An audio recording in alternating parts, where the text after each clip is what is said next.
శ్రీ గణేశాయ నమః, శ్రీ సరస్వతి నమః, శ్రీ గురుభ్యో నమః. భక్తులారా, వ్యాసప్రోక్త మహాభారత ఇతిహాసం యథాతథంగా చెప్పుకున్నాం. ప్రతి శ్లోకం దాని అర్థం. ఇందులో భాగంగా నిన్నటి వరకు మనం ఆది, సభ, అరణ్య, విరాట, ఉద్యోగ, భీష్మ, ద్రోణ, కర్ణ, శల్య, సౌప్తిక స్త్రీ పర్వాలనే 11 పర్వాలు పూర్తి చేసాం. 12వదైన శాంతి పర్వంలో కూడా మనం 219 అధ్యాయాలు పూర్తి చేసి 220వ అధ్యాయంలోని 97వ శ్లోకం వరకు చెప్పుకున్నాం. ఈ రోజున 98వ శ్లోకం నుండి కొనసాగిద్దాం. కొనసాగించే ముందు వ్యాస భగవాను ప్రార్థన చేసుకుందాం. వ్యాసాయ విష్ణురూపాయ వ్యాసరూపాయ విష్ణవే నమో వై బ్రహ్మనితయే వాసిష్ఠాయ నమో నమః. నారాయణం నమస్కృత్య నరం చైవ నరోత్తమం దేవీం సరస్వతిం వ్యాసం తతో జయముదీరయేత్. అంజనానందనం వీరం జానకీ శోకనాశనం కపీశమక్షంతారాం వందే లంకాభయంకరం. సదా నింబవృక్షస్య మూలాధివాసాత్ సుధాశ్రావిణం తిక్తమప్యప్రియంతం తరుం కల్పవృక్షాదికం సాధయంతం నమామీశ్వరం సద్గురుం సాయినాథం. సమర్థ సద్గురు సాయినాథ్ మహారాజ్ की जय.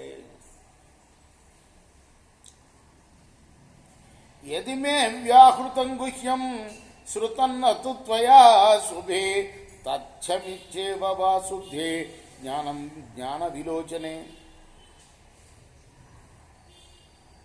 ఓ జ్ఞాన విలోచన, నేను గూఢమై యథార్థమైన బ్రహ్మజ్ఞానాన్ని గురించి చెప్పాను, విన్నావా? నానా రూపపదస్యైవం ఐశ్వర్యం దృశ్యతే శుభే న వాయుస్తన్న సూర్యస్తత్ నాగ్నిస్తత్తు పరం పదం అనేన పూర్ణమే తద్ది హృది భూతమిహేష్యతే. పరబ్రహ్మ ఐశ్వర్యం, ఆయన యొక్క ఐశ్వర్యం వివిధ రూపాల్లో కనిపిస్తుంది. గాలి అక్కడ చొరలేదు. సూర్యుడు కానీ అగ్ని కానీ దాన్ని ప్రకాశింపజేయలేవు. పరమాత్మతోనే ఈ సృష్టి పరిపూర్ణం. సర్వప్రాణుల హృదయాల్లో పరమాత్మ జీవరూపంలో ఉంటాడు ఆయన. ఏతావదాత్మ విజ్ఞానం ఏతావజ్జదహం స్మృతం అవయోర్న చ సత్యైవై తస్మాత్ అజ్ఞానబంధనం. ఇదే ఆత్మవిజ్ఞానం. నేను ప్రకటించిన అహం పదార్థం ఇదే.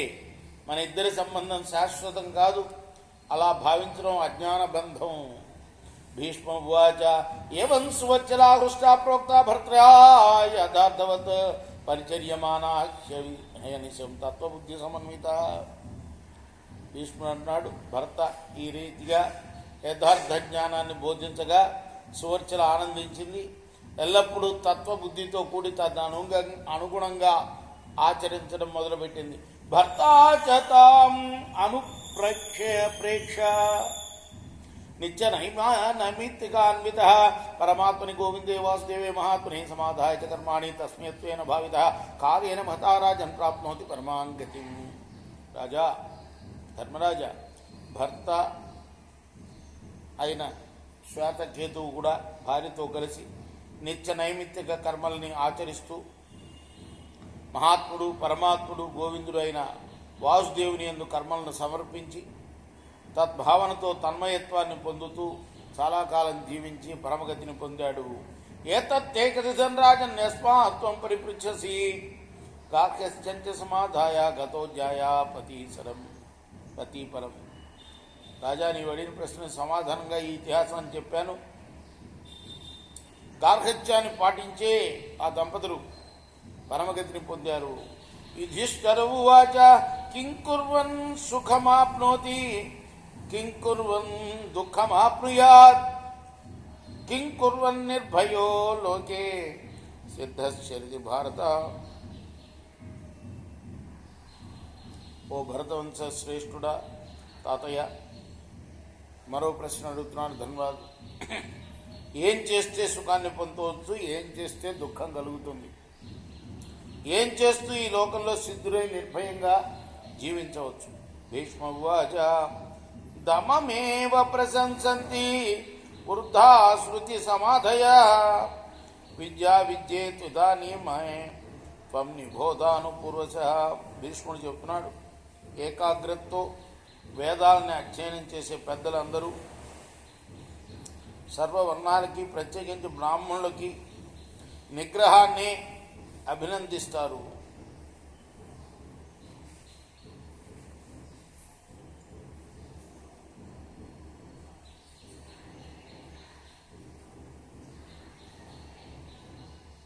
నాదాంతస్య క్రియాసిద్ధి యథావదుపపద్యతే క్రియా తపస్య సత్యం చ దమే సర్వం ప్రతిష్ఠితం. నిగ్రహం లేని వారికి కర్మలకి తగిన ఫలితం లభించదు. క్రియలు, తపస్సు, సత్యం ఇవన్నీ కూడా నిగ్రహంలోనే ప్రతిష్ఠింపబడ్డాయి. దమస్తేజో వర్ధయతి పవిత్రం దమౌచ్యతే విపాప్మా నిర్భయో దాంత పురుషో విందంతే మహత్. నిగ్రహం అనేది తేజస్సును పెంచుతుంది. దమమే పరమ పవిత్రమైనది. దమం అంటే లోపడున్న మనస్సుని నిగ్రహించడం, విషయాలపైన పోకుండా భగవంతుడికి పోయేటట్టుగా నిగ్రహించడమే దమం అంటారు. నిగ్రహం గల మనిషి పాపరహితుడు, నిర్భయుడు అయి మహాపదాన్ని పొందుతాడు. సుఖం దాంతః ప్రస్వపితి సుఖం చ ప్రతిభుజ్యతే సుఖం లోకే విపర్యేతి మనశ్చాశ్చ ప్రసీదతి. నిగ్రహవంతుడు సుఖంగా నిద్రిస్తాడు, సుఖంగా మేల్కుంటాడు, సుఖంగా లోకంలో చరిస్తాడు. నిగ్రహవంతుని మనస్సు కూడా ప్రసన్నమై ఉంటుంది. తేజోదమేన ధ్రియతే సన్నతీక్ష్ణో అధిగచ్చతి అమిత్రాంశ బహునిత్యం పృథగాత్మని పశ్యతి. నిగ్రహం వల్లనే తేజోధారణ జరుగుతుంది. నిగ్రహం లేని రజోగుణుడు తేజస్సును పొందలేడు. అంతఃశత్రువులైన కామక్రోధాలను ఎప్పుడు తనలోనే విడివిడిగా చూడగలుగుతాడు. క్రవ్యాద్య ఇవ భూతానాం అదాంతేభ్య సదా భయం తేషాం విప్రతిషేధార్థం రాజా సృష్ట స్వయంభువ. ప్రాణులు క్రూర జంతువులను చూసి భయపడినట్లు నిగ్రహహీనులను చూసి ఎప్పుడూ భయపడతారు. వారిని నిరోధించడానికే బ్రహ్మ రాజును సృష్టించాడు. ఆశ్రమేష్ట సర్వేషు దమయేవ విశిష్యతే యచ్చతేషు ఫలం ధర్మే భూయో దాంతే తదుచ్యతే. సర్వాశ్రమాల్లో కూడా దమమే గొప్పది. సర్వ ఆశ్రమాల్లో కూడా ధర్మపాలన చేసేవారు పొందగల ఫలాన్ని, దాన్ని మించిన ఫలితాన్ని నిగ్రహశీలుడు పొందుతాడు. తేషాం లింగాని వక్షామి ఏషాం సమతయోదమ అకార్పణ్యమ సంరంభ సంతోష శ్రద్ధతానత అక్రోధ ఆర్జవన్నిత్యం నాతివాదో అభిమానిత గురు పూజా అనసూయా చ దయాభూతేష్వపైషుణం జనవాదమృత అమృషాద్వాద స్తుతి నిందా వివర్జనం సాధు కామస్య స్ప్రయేర్నాయతం గచ్చేష్య. దమం వల్ల కలిగే లక్షణాలు. దమం ఉన్నవాడికి ఎట్లా ఉంటాడంటే, వాడు సంతోషము, శ్రద్ధ, ఎప్పుడూ సంతోషంగా ఉంటాడు, కోపం లేకుండా ఉంటాడు, రుజుత్వం కలిగి ఉంటాడు, అతివాదం చేయడు, అభిమానత్వం కలిగి ఉంటాడు, గురు పూజ చేస్తూ ఉంటాడు, అసూయ ఉండదు వాడికి, భూత దయ ఉంటుంది, చాడీలు చెప్పడు వాడు.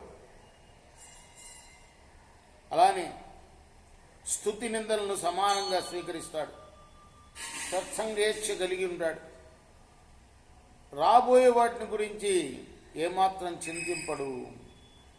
అబహిరకృత్ సూపచార సమో నిందా ప్రశంసయో సువృత్త శీల సంపన్న ప్రసన్నాత్మవాన్ ప్రభు ప్రాప్య లోకే చ సత్కారం స్వర్గం వై ప్రేచ్ఛ గచ్చతి. నిగ్రహశీలి, ఎవరితో కూడా సంఘర్షించడు, అందరితో చక్కగా వ్యవహరిస్తాడు, నిందా ప్రశంసలను సమంగా స్వీకరిస్తాడు, సదాచారం, శీల సంపద, ప్రసన్న చిత్తం, ధైర్యం, సామర్థ్యం కలిగి ఇహలోకంలో సత్కారాలు పొంది మరణానంతరం స్వర్గానికి వెళ్తాడు.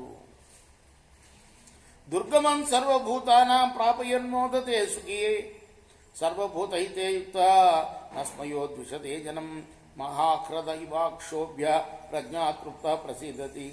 నిగ్రహశీలి సర్వప్రాణులు పొందలేని వాణ్ణి వారికి అందజేస్తూ తాను ఆనందించి సుఖంగా ఉంటాడు. సర్వప్రాణుల హితాన్ని కోరుకుంటాడు.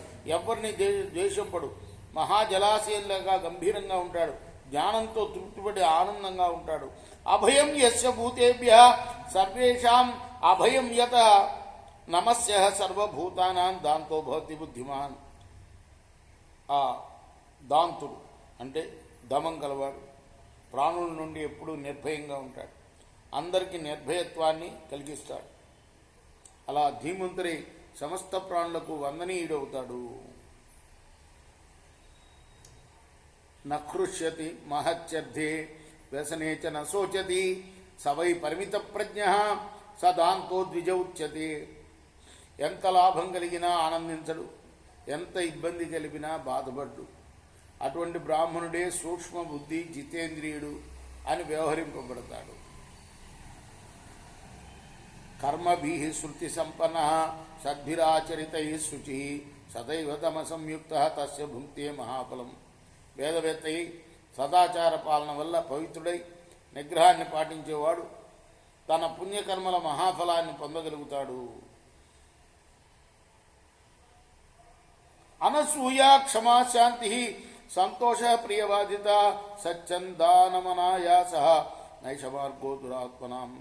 అసూయ లేకపోవటం, క్షమ గుణం కలిగి ఉండడం, శాంతిగా ఉండడం, సంతోషంగా ఉండడం, ప్రియంగా మాట్లాడటం, సత్యం, దానం, అనాయాసం ఇటువంటి సద్గుణాలని దుర్మార్గులు పాటించలేరు. కామం క్రోధోచలోభస్య పరస్యేర్ఘ్యా వికత్తన కామం క్రోధౌ వశే కృత్వా బ్రహ్మచారి జితేంద్రియ విక్రమ్య ఘోరే తపసి బ్రాహ్మణ సంశతవ్రత కాలాకాంక్షి చర్యల్లోకాన్ నిరపాయ ఆత్మాన. కామం, క్రోధం, లోభం, ఇతరులపై ఈర్ష్య, ఆత్మస్థుతి ఇటువంటి లక్షణాలే దురాత్మల్లో ఉంటాయి. కాబట్టి ఉత్తమ వ్రతాలను అనుష్ఠింపదలిచిన బ్రాహ్మణుడు కామక్రోధాలని లోబరుచుకుని బ్రహ్మచారి అయి జితేంద్రియుడై సోత్సాహంగా అంటే ఎన్నో చోట్ల చెప్పడింది. బ్రాహ్మణుడు అనేవాడు ఎప్పుడు కూడా చాలా సంతోషంగా ఉండాలట. ఆయన సంతోషంగానే ఉంటేనే పురాన్ని కూడా సంతోషంగా ఉంటాడు. అందుకోసమే పురోహితుడు అంటారు. ఆయన సోత్సాహంగా ఘోర తపస్సు చేయాలి. మృత్యువు కోసం ఎదురు చూస్తూ నిరపాయంగా ధైర్యంగా లోకంలో చరించాలి. ఇది శ్రీ మహాభారతి శాంతిపర్వని మోక్షధర్మపర్వని దమ ప్రశంసాయాం వింశత్యధిక ద్విశతమోధ్యాయ. ఇది మహాభారత ఇతిహాసంలోని శాంతిపర్వంలోని 220వ అధ్యాయం. రేపు మనం 221వ అధ్యాయం చెప్పుకుందాం. కృష్ణార్పణమస్తు. సాయి కృష్ణార్పణమస్తు. స్వస్తి ప్రజాభ్య పరిపాలయంతాం న్యాయేన మార్గేణ మహిమీషా గోబ్రాహ్మణేభ్య శుభమస్తు. లోకా సమస్తా సుఖినో భవంతు.